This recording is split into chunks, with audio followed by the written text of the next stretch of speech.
Amis de l'analyse de schéma, bonjour. Eh oui, ça fait bien longtemps que j'avais pas fait d'analyse de schéma.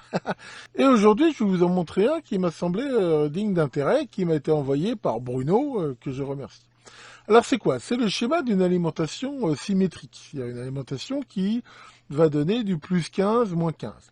Ce qui est un petit peu original dans ce schéma, c'est que cette alimentation va donner du plus 15, moins 15 à partir d'une simple tension de 12 volts alternative et tension, on va dire, unique. Je vous avais déjà montré moult façons de faire des alimentations symétriques, mais c'est vrai qu'a priori, c'est quand même pas évident de se dire, si j'ai une tension alternative de 12 volts efficace, eh ben, de sortir, on va dire, plus 15, moins 15, ce qui veut dire ici 30 volts. A priori, on voit qu'on va sortir, on va dire, plus de tension que ce que peut donner la tension crête ici alternative. Et en même temps, on se permet même le luxe, quelque part, d'utiliser un régulateur de tension, et les régulateurs de type 78 quelque chose, ils ont besoin souvent d'avoir même plus de 3 volts, c'est-à-dire pour avoir 15 volts ici, environ avoir 18 volts là. Donc ça paraît un petit peu difficile, enfin si on faisait un simple pont dresseur, de faire ça à partir de 12 volts. Mais on va voir qu'ici, il y a eu une petite astuce qui a été utilisée qui va permettre ça. Alors, quand on fait de l'analyse de schéma, je vous ai toujours dit qu'il faut toujours essayer de reconnaître des patterns connus. Et quand on regarde ce schéma, on s'aperçoit très vite qu'on trouve assez vite une pattern connue.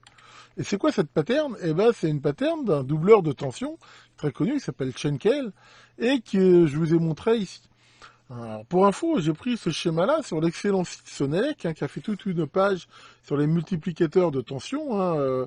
D'ailleurs, je mettrai cette page en lien. Je pense que Rémi m'en voudra pas d'avoir fait cette petite copie. Donc, ce montage qu'on voit ici, c'est vraiment typiquement ce doubleur de tension. Alors, rapidement, comment il fonctionne?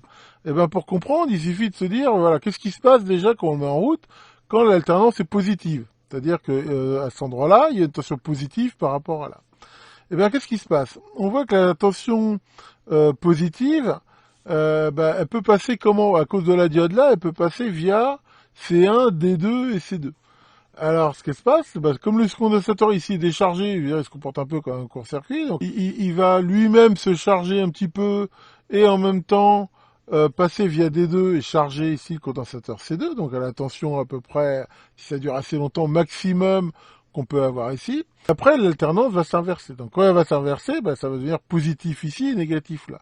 Quand c'est positif ici, on s'aperçoit que la diode D1 ici va conduire et charger C1. Alors déjà, là, on peut voir quelque chose qui est intéressant, c'est que quand c'est l'alternance dans ce sens-là, C1, il est bien polarisé s'il est polarisé. Dans la mesure où on voit que c'est positif là, ça passe vers cette diode-là, et ça charge C1. Ici, ça peut pas passer à cause de la présence de D2. Mais au départ, rappelez-vous ce que je vous ai dit, C1, au démarrage, il va être chargé la première fois négativement. Ce qui n'est pas forcément top pour des condensateurs électrolytiques. Mais donc, sur l'alternance, la première alternance négative, donc ça va charger C1. Quand ça va revenir positif, ça va faire la même chose que tout à l'heure, mais avec un C1 qui est chargé. Donc il va se retrouver en série avec, je veux dire, D2 et C2. Et donc, la tension en série, elle s'additionne. On va bien trouver ici une tension double. Pendant les alternances positives, en gros, on va dire que c'est C1 quelque part en série qui va se décharger via D2 dans C2, et donc le charger à cette tension double. Et sur les alternances négatives, C2 sert de réserve pour la charge, lui il est plus alimenté quelque part, et D1 recharge ici C1. Donc voilà comment ça fonctionne. Donc on retrouve ici exactement cette pattern, mais on voit qu'il y a cette ici DP, marqué rajouter, mais je pense que Bruno a oublié un T, ça voulait dire rajouter. Et pourquoi il a rajouté cette diode? C'est très malin, quelque part, c'est pour justement déjà éviter que C1 se charge négativement. C'est qu'en fait, la première fois quand ça va démarrer, c'est la première alternance positive. Si ça démarre, on voit que la diode là va conduire, vu qu'ici au départ le C4 est déchargé, et quelque part tout ça, cette diode-là court-circuite tout ce système-là, et fait que la C4 va directement se charger. Donc déjà ça va démarrer un peu plus vite, mais en même temps ça évitera à C2 d'être chargé à l'envers la première fois, ce qui ne l'arrange pas. Par contre, une fois que le système en gros est démarré, C2 a été chargé par la première alternance négative, elle sert plus à rien cette diode. En gros, c'est une diode qui sert un peu de protection au démarrage. Alors tout ça c'est bien beau, mais des fois il n'y a rien de mieux que d'observer directement ce qui se passe. Alors pour vous montrer comment ça marche, j'ai fait un petit montage. Alors ce petit montage là, je vais utiliser 3 voies de mon oscilloscope, une pour regarder la tension d'entrée, une pour regarder la tension de sortie, et une pour regarder la tension aux bandes de C2. Alors là par contre on voit qu'il y a une petite astuce. Pourquoi? Parce que si on regarde l'entrée et la sortie, ils ont cette file, mettons que on va l'appeler la masse qui est commune, donc il n'y a absolument aucun problème.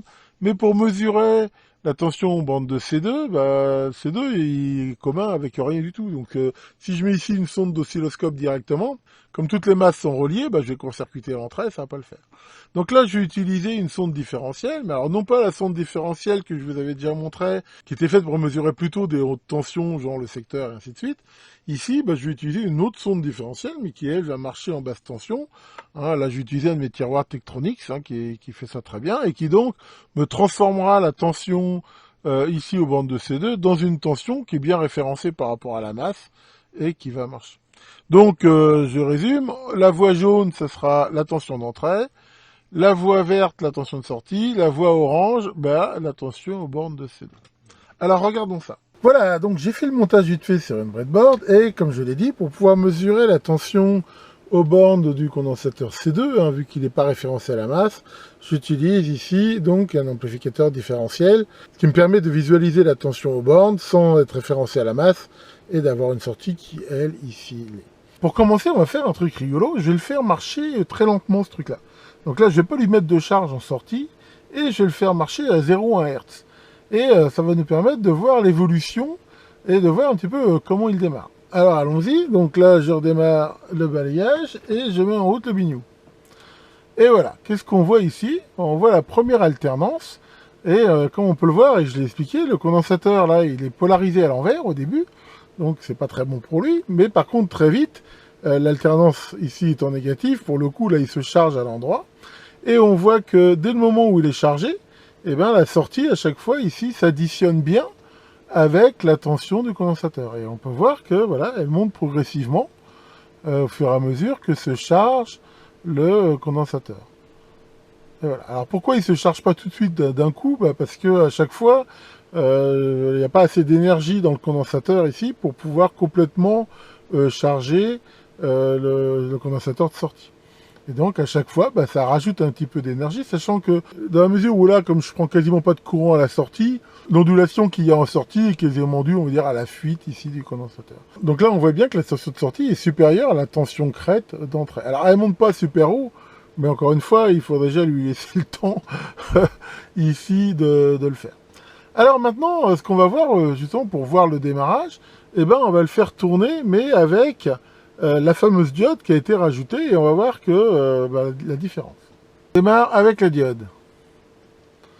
Et ce qu'on peut voir, en fait, la grosse différence, c'est qu'au départ, justement, le condensateur, là, ne se charge quasiment pas en inverse. Alors, il se charge un petit peu, parce qu'il y a le seuil de la diode, mais voilà, on voit que, quelque part, déjà, ça démarre plus vite, et en même temps, on n'a pas cette polarisation inverse du condensateur d'entrée, donc ce qui le protège un peu, c'est plutôt une bonne chose.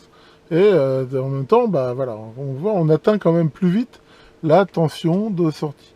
Mais à part ça, je veux dire, une fois que c'est démarré, le fonctionnement reste le même. Je veux dire, cette diode, elle sert surtout, je veux dire, au démarrage. Donc voilà, ici, le fonctionnement, on va dire, à vitesse, je veux dire, ralenti. Alors si maintenant on le fait marcher à 50 Hz, donc là, si on affiche la tension de sortie, on voit qu'elle est de 14,8 volts, alors que la tension ici, crête du signal sinusoïdal est quand même beaucoup plus basse. C'est pas exactement le double, parce que ici, vu que la tension est relativement basse, il y a les pertes dans le seuil des diodes. Alors là, par contre, on voit qu'il y a un fonctionnement sans charge. Actuellement, il n'y a aucune charge.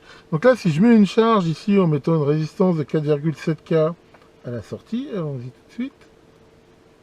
Voilà, à ce moment-là, ce qui est normal, on voit apparaître là une ondulation qu'on retrouve aussi aux bornes du condensateur d'entrée C2, c'est la voie orange. Oui, parce qu'à chaque fois, bien sûr, comme il y a une charge, je veux dire, ça décharge plus vite le condensateur de sortie, et donc il y a besoin de le recharger, donc ça prend du courant sur C2, ce qui fait cette ondulation. Et donc, plus la charge va augmenter, comme j'ai dit, plus l'ondulation ici va augmenter. Alors après, bien sûr, il faut mettre les bonnes valeurs de façon à garder un niveau d'ondulation raisonnable.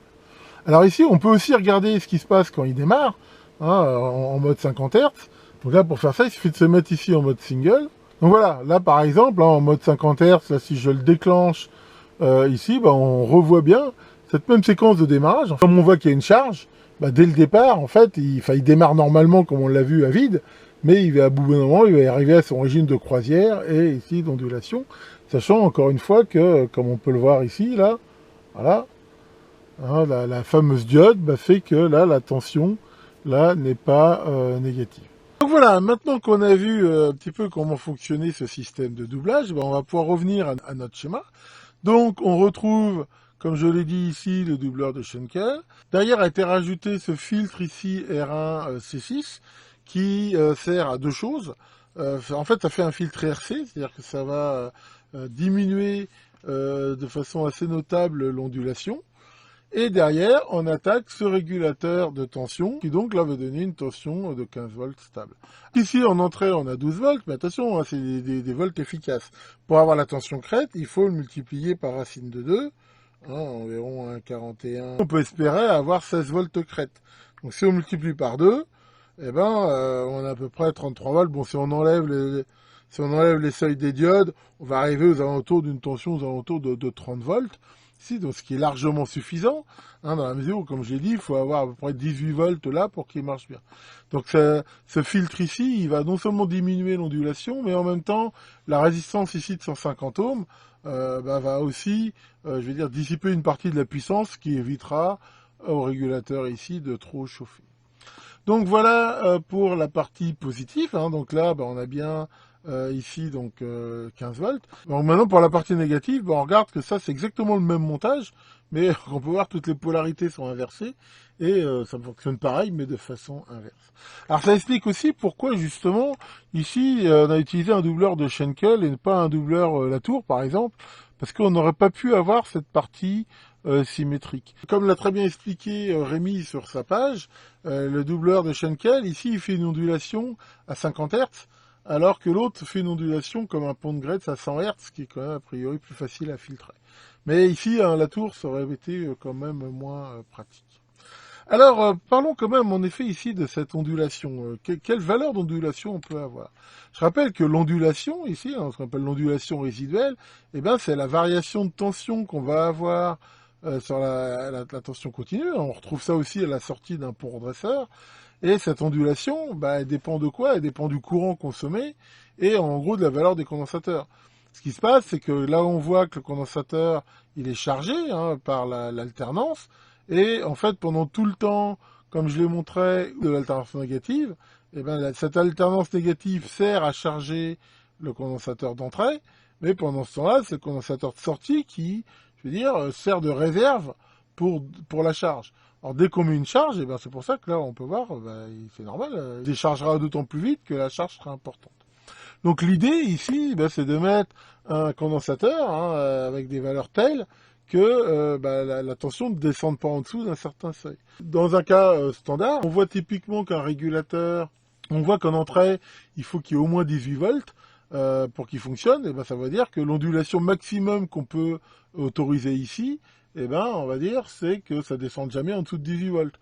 Parce que sinon, là, le régulateur ne va pas fonctionner correctement. Voilà pour cette nouvelle analyse de schéma. J'espère que ça vous aura intéressé. Pour ceux qui veulent aller un peu plus loin, trouver des formules, voir un peu d'autres multiplicateurs de tension, je mettrai quelques liens en commentaire de la vidéo et je vous engage vivement à aller consulter. Et tiens, monsieur Maurice, je voulais te dire, merci beaucoup pour cette soirée d'hier, c'était super sympa. Bah oui, on n'était pas ensemble, justement. Ça c'est...